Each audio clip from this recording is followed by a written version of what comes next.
everybody, it's John here. Grass mowing season is upon us. I love mowing grass. I really do. I like the lawnmower. I like the weed eating.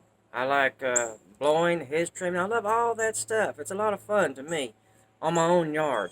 I don't like mowing everybody else's grass for them though, especially tenants when they're supposed to be mowing their own grass. So this video is how do you get tenants to mow their grass and what are you going to do about it when they don't?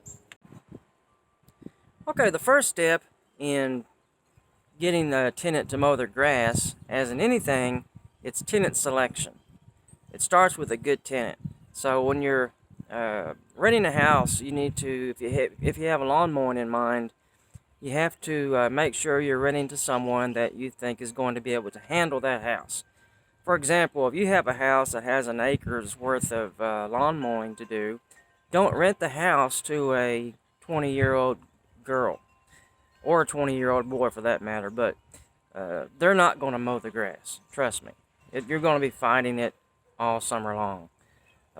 So pick somebody that you think is going to be able to fit in that house and to maintain that yard, because it's hard enough to find people that will actually do that, but you can do a better job of it if you're careful about who you rent to in the first place. Alright, the next thing you want to do is to make sure that it's clearly defined in the rental agreement that it's their responsibility to mow the grass. That way, if they don't mow it, you can show them this agreement and tell them, hey, it says right here the tenants are supposed to mow the grass. And when you're going over that rental agreement in the beginning, and I do this myself, and that's another advantage of doing things yourself and not hiring a management company to do it for you, I kind of emphasize things that are important. And one of those things is lawn mowing and maintaining the yard as well as the house. So make sure it's in your rental agreement. That way it's in writing and they know their responsibilities as far as that goes. Alright, so let's say you've chosen a tenant you think is going to be good. You don't always know that, but you hope they are. Let's say you sign the agreement, they agree to mow the grass. Oh yeah, I got a lawnmower, I got a weed eater, I love mowing the grass, I love maintaining the yard. They're all going to tell you that, okay?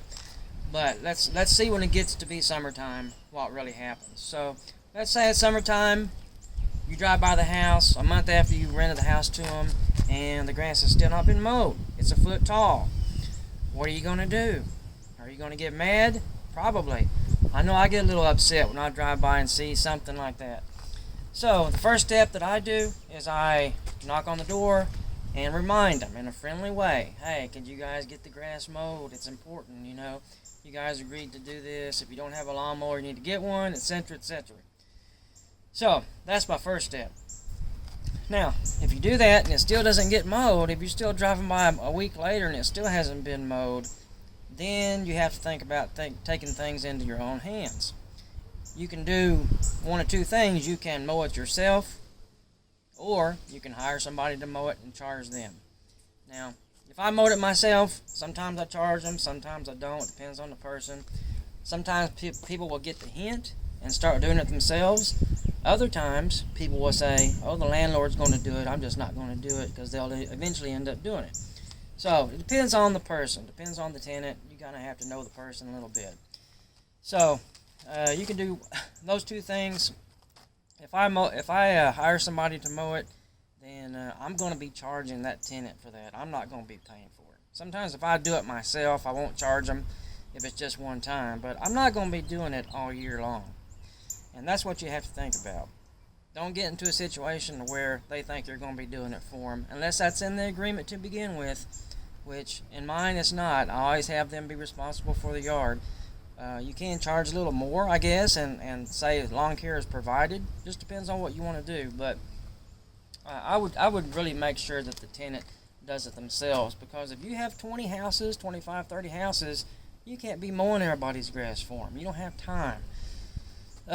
So these are the steps you can do in order to hopefully get them to do it and mow the grass themselves.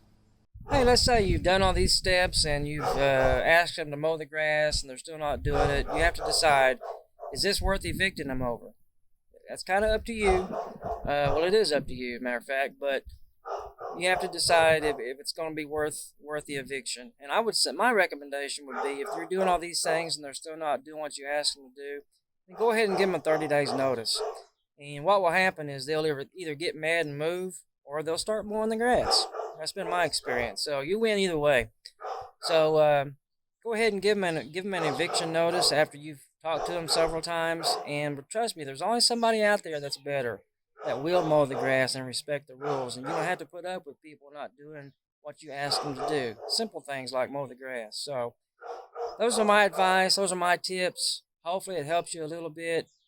If you live in a warm climate like I do, you understand that during this time of the year, it does become an issue sometimes. So I'm not finding any foolproof proof way to get people to do what they're supposed to do, pay the rent or mow the grass, keep the house up, etc. But these are some things you can do that will hopefully uh, increase your chances of getting people to do that. So good luck this year.